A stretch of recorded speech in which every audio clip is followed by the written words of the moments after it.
სამი ხარჯი, რომელსაც თავი უნდა არიდო, თუ გინდა გამოზრე სიღარიბიდან. პირველი, რემონტის გაკეთება. ოღონდ რემონტის გაკეთება განვადებით.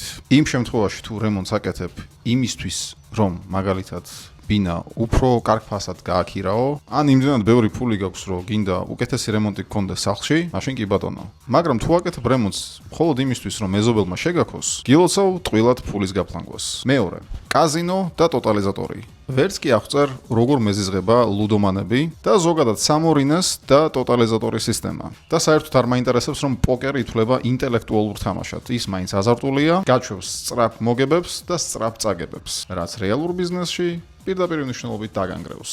მესამე, ძვირიანი ტექნიკის ყიდვა იმის მიზნით, რომ ვიღაცაზე შტაბეჭდილება მოახდინო.